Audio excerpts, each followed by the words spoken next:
100 गज के प्लाट मिले गरीबों को। उसके बाद मनरेगा स्कीम आई, मनरेगा स्कीम के तहत कितने लोगों को काम मिला, बहुत काम मिला। ओल्ड एज पेंशन का बढ़ावा हुआ, आज ओल्ड एज पेंशन ही काटी जा रही है। दुख से कहना पड़ रहा है, मैं महिला हूँ, कि लड़कियों को एजुकेशन पे बैठना पड़ रहा है, स्कूल बंद करके और ताले लगा के। कुलदीप बिश्नोई ने जिस प्रकार से इस्तीफा दिया, इसमें जनता का कोई स्वार्थ है या व्यक्तिगत स्वार्थ है? अगर जनता कुलदीप बिश्नोई ने जो इस्तीफा दिया है, इसका मेन कारण यही है कि ईडी और ये गवर्नमेंट ने मतलब पीछे लगा दिया। कुलदीप को फेस करना चाहिए था ताकि लोगों को पता लगता और लोग उसको चंपत लगाते। रेणुका बिश्नोई के साथ भी मुझे रहने का मौका मिला और कुलदीप जी के साथ भी। इन्होंने एक शब्द भी मतलब विधानसभा में अपने विधानसभा क्षेत्र का क्वेश्चन नहीं उठाया। जो काम भूपेंद्र सिंह हुड्डा जी मुख्यमंत्री के समय में हुए, उन कामों पे तो ये सफेदी भी नहीं करा सके। अब तो यही नहीं पता संघ कर रहा है या सेंटर चला रहा है या मोदी साहब चला रहे हैं या कौन चला रहा है, टाटा बिरला अंबानी चला रही है। अगर आज जेपी बन जाते हैं तो यहाँ का आदमपुर का नक्शा बिल्कुल बदला मिलेगा। दोस्तों, हमारी आज विशेष मेहमान जनमंच के पोर्टल पे है अनीता यादव, जो अटेली से विधायक रही है और इसके साथ में मुख्य संसदीय सचिव रहे हैं। कांग्रेस में लंबे टाइम तक इन्होंने काम किया और अब भी कांग्रेस में ही हैं। तो आज हिसार में आई हुई हैं, जयप्रकाश ने नामांकन भरा है। इस संदर्भ में हम जो हमारे विशेष अतिथि है उनसे बात करना चाहते हैं कि आदमपुर का जो उपचुनाव है, वो उपचुनाव, कोई भी चुनाव 5 साल के होता है। सबसे पहले तो आपका स्वागत है हमारे चैनल पे, आप आए। धन्यवाद, आपके चैनल पे आने का मुझे मौका मिला, इसके लिए मैं आपका धन्यवाद करती हूँ।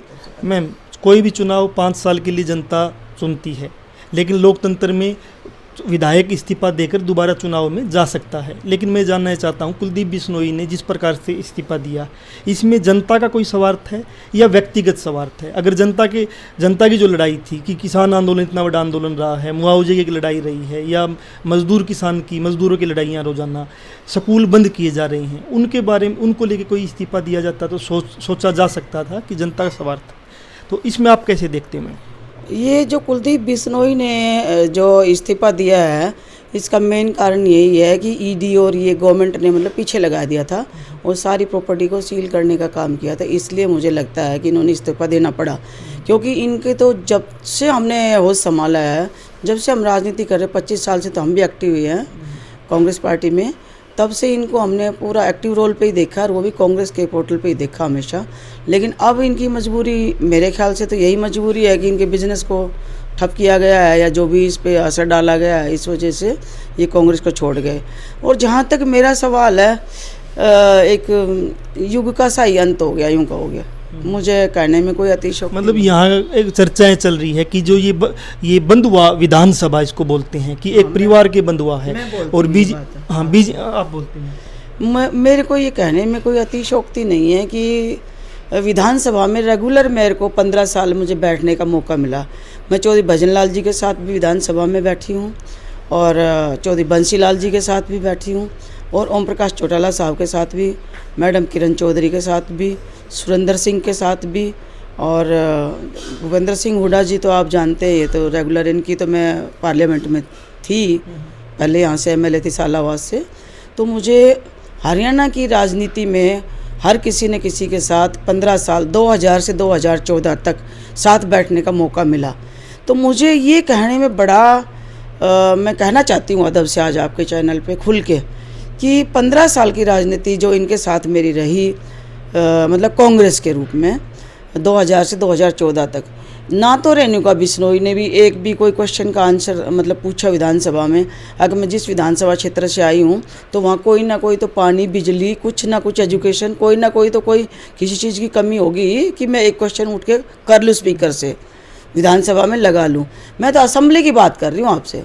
असेंबली में ना तो आज तक कुलदीप बिश्नोई ने एक शब्द बोला, रेणुका बिश्नोई ने, जबकि जनता तो चुनती इसलिए है। उसके बावजूद मैं आपसे ये बताना चाहती हूँ इतनी देर से कि 15 साल के मेरे एक्टिव जो मैं रेगुलर जीती हूँ, विनर हुई हूँ, उसमें रेणुका बिश्नोई के साथ भी मुझे रहने का मौका मिला और कुलदीप जी के साथ भी।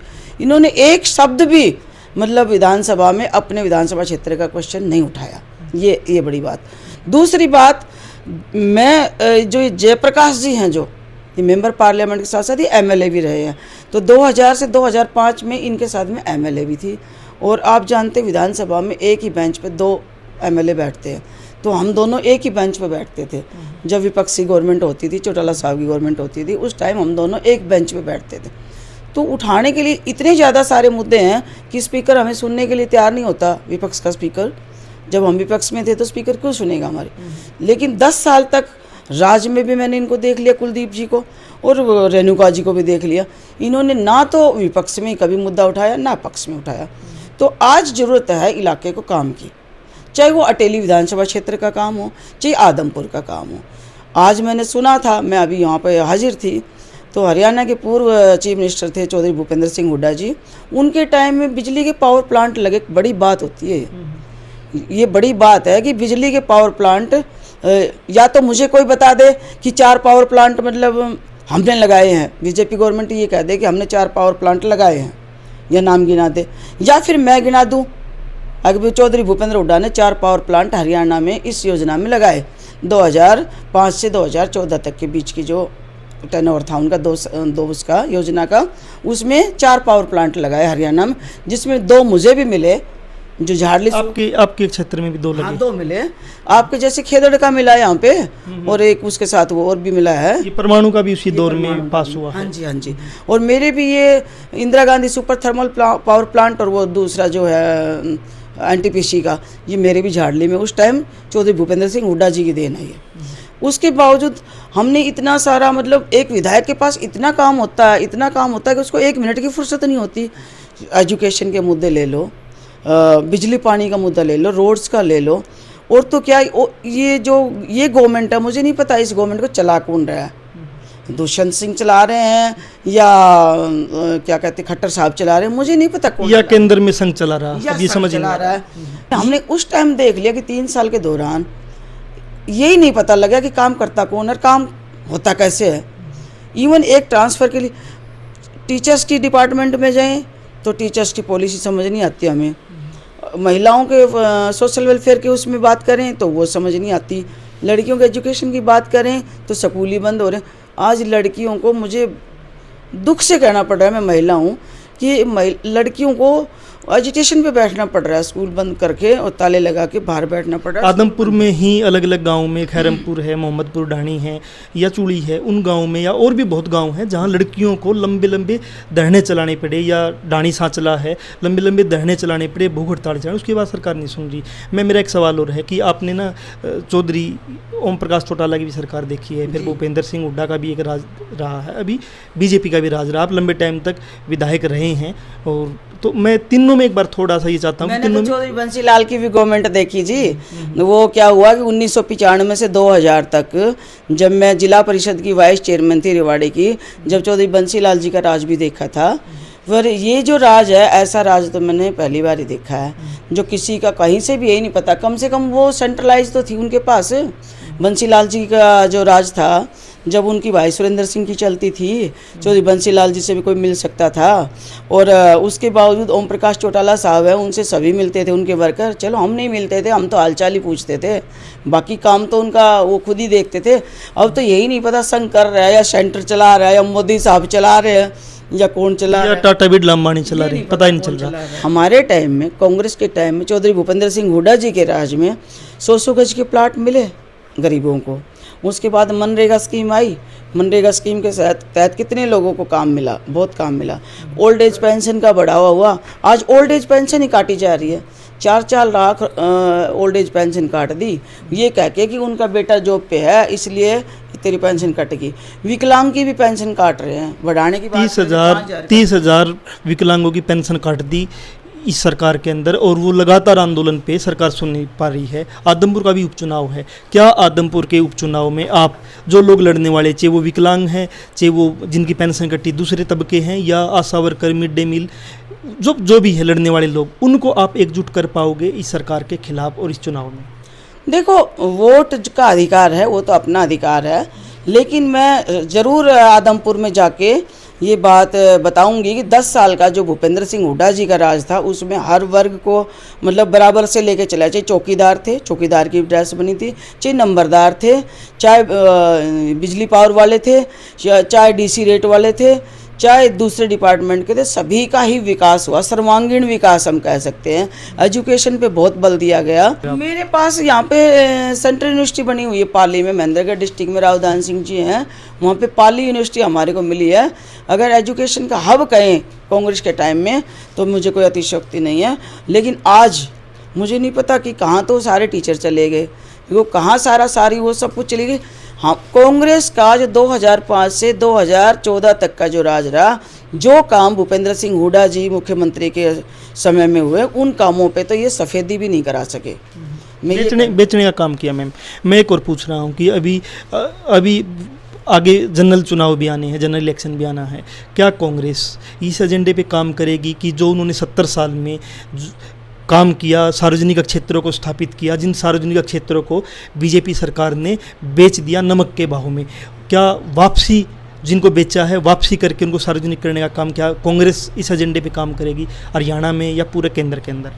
देखो, चुनाव जाते हैं, चुनाव आते हैं, इस चीज़ से फ़र्क नहीं पड़ता, लेकिन ये जो चुनाव है ये बहुत कुछ लेके आएगा। अगर जयप्रकाश यहाँ से इलेक्शन जीत जाते हैं हुड्डा साहब के नेतृत्व में और दीपेंद्र साहब के साथ, मतलब उनके सहयोग से, सारे साथियों के सहयोग से, अगर ये इलेक्शन जीत जाता है ना तो ये बहुत ऊपर ले जाएगा हरियाणा को। पूरी तरह से इंफ्रास्ट्रक्चर सब कुछ चेंज हो जाएगा। आपको सब कुछ 2024 में सारी बातें बदली नजर आएंगी। बिश्नोई जो कल तक बीजेपी को पानी पी के गालियां देते थे कि बीजेपी ने ये कर दिया, बीजेपी ने ये कर दिया, अभी देखो कमाल है, मतलब अपनी हिम्मत तो पड़ी नहीं, और वो छोटे बच्चे को धकेल दिया, भव्य बिश्नोई को धकेल दिया। अपनी हिम्मत तो है नहीं लोगों को फेस करने। भव्य बिश्नोई की मैंने वीडियो देखे है, वो जब उन्हें चुनाव लड़ा कांग्रेस से, वो आंकड़े पेश कर रहे हैं लगातार बीजेपी के खिलाफ, और बीजेपी खट्टर जो हमारे मुख्यमंत्री है उनको वो गालियां दे रही हैं। वाला था उसको, जो बच्चा पैदा नहीं हुआ उससे पहले उसको कुलदीप बिश्नोई ने अपने स्वार्थ के वशीभूत होकर मार दिया। मैं तो ये कह सकती हूँ, अगर आज जेपी बन जाते हैं तो यहाँ का आदमपुर का नक्शा बिल्कुल बदला मिलेगा। हरियाणा में एक छत्र बहुमत राज आएगा कांग्रेस का, और इतने सारे जितने गौण मुद्दे करे हैं ना बीजेपी ने, सारे के सारे भूपेंद्र सिंह हुड्डा मोड़ के लाएंगे सारे काम, चाहे वो एजुकेशन के हों, चाहे सुपर थर्मल, और भी थर्मल प्लांट की मैं बात कर रही हूँ ना, जो इन्होंने तो एक उसको यूनिट को बंद रखा है। हरियाणा में जो प्रॉब्लम आ रही है आज, हमारे पास तो हरियाणा नंबर 1 बनने का था ना एजुकेशन में और पावर में, मतलब हमारे पास इतनी सरप्लस लाइट थी कि हम दूसरे राज्यों को देने लग गए थे, क्योंकि अडानी का भी आ गया था, आपको पता हो, हमारे वहाँ पे आ गया था, और उसके बावजूद मतलब हम सरप्लस करके हरियाणा से बिजली हमारी दिल्ली में और ये राजस्थान में यहाँ तक जाती थी, पंजाब में। लेकिन अब हमारे इतने लंबे लंबे कट लगते हैं।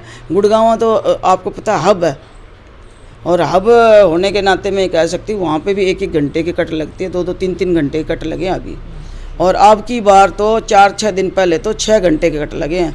चोरियाँ डकैतियाँ इतनी ज़्यादा हो रही हैं, भारी भरमक, मतलब कोई है ही नहीं कोई संभालने वाला, कहाँ चले गया राज पता नहीं। मैम, हालात ये खड़ी है कि बिल्किस बानो, जिसका गुजरात में सामूहिक से बलात्कार हुआ, उसके पूरे परिवार को मार दिया, उसकी बच्ची को मार दिया, और उसके आरोपियों को जिसे सुप्रीम कोर्ट ने सजा दी थी उम्र कैद की, उनको इन्होंने रिहा कर दिया, और 15 अगस्त के दिन। तो इससे बुरी बात क्या हो सकती है इस सरकार के दौर में कि सीधा जो बलात्कार करने वाले हैं, जो दंगा करने वाले हैं, उनको सपोर्ट किया जा रहा है। तो क्या बंद हुआ इस विधानसभा को, जो लोग कह रहे हैं, इस परिवार से मुक्त करा पाओगे? देखो अब तो मैं कहती हूँ, मैं ही क्या कह रही हूँ, सभी कह रहे हैं कि अब एक परिवार को देख लिया, और चौधरी भजन लाल जी थे जब तक ठीक था इनका सारा काम, सब बात बढ़िया थी, सब लोगों को साथ लेके चलते थे, सबकी सुनते थे। और अब इनको भी देख लिया, कुलदीप जी को भी देख लिया, तो कुलदीप को भी मेरे ख्याल से तो कभी फ़ोन उठाता ही नहीं होगा किसी का। ये मैं दावा करती हूँ इस बात का कि कुलदीप बिश्नोई किसी का फ़ोन नहीं उठाता होगा, ये मैं दावे से कहती हूँ। इसलिए कि अब लोगों को फेस कैसे करूँ, इसलिए भव्य बिश्नोई को धकेल दिया। कुलदीप को फेस करना चाहिए था ताकि लोगों को पता लगता, और लोग उसको चंपत लगाते कि हाँ कैसे राजनीति। आज हर लोग जागरूक हो गया है, हर आदमी अपने, आज मैं इस घर में ना आऊँ, मेरा सपोर्टर का घर है या मेरी बहन का घर है, मेरे भाई का घर है या भतीजे का घर है, आप किसी घर में आज मत जाओ वोट मांगने के लिए, वो क्यों देगा जी। आज हर आदमी, हर घर मतलब प्रेजेंस चाहता है, व्यक्तिगत कैंडिडेट की जान पहचान। कोई भी राजनीति के बिना इतना पत्ता नहीं हिलता, ट्रांसफ़र का भी। आज हर चीज़ मतलब राजनीति से जुड़ी हुई हो गई है, और इसलिए कैंडिडेट को हर आदमी तक जाना पड़ेगा, और वो सिर्फ जेपी ही अटेंड कर सकता है। आपको पता है जेपी कितना शाना है, बात करेगा आपके साथ और 4 लोगों को ऐसे रखेगा संभाल के। तो ऐसे कैंडिडेट कहाँ बिरले ही होते हैं मेरे ख्याल से। तो जेपी का तो अपना एक नाम भी, एक पहचान भी है। तो अगर आदमपुर की जनता, आदमपुर के सभ्य लोग अगर वोट करते कांग्रेस के फेवर में, क्योंकि वो रहे ही कांग्रेसी सारी उम्र, अगर वो फेवर में बात करते हैं जेपी की छोड़ो कांग्रेस के फेवर में बात करते हैं, तो निसंदेह ही 2024 में कांग्रेस का राज ऐसे आएगा 80 पार आएगा। तो मैम को पूरा विश्वास है कि आदमपुर की जनता जो लगातार आंदोलन में है, चाहे किसान का मुद्दा चाहे मजदूर का है, और वो जनता कुलदीप बिश्नोई से सवाल भी करेगी कि उसको हमने 5 साल के लिए चुना था, वो अगर किसानों के मुद्दों पे या मजदूर के मुद्दों पे देते तो लोकतंत्र की बात होती है, और भी निजी स्वार्थ के लिए दिया हुआ है कि इस्तीफा। जनमंच के साथ आप बने हुए थे, तो मैम धन्यवाद आपका हमारे साथ। धन्यवाद साहब आपका बहुत बहुत, आपने मुझे सुना, और मेरे को पूरा भरोसा है कि आप आदमपुर के लोगों को ज़रूर ये मेरा वक्तव्य सुनाएंगे। धन्यवाद। Thank you.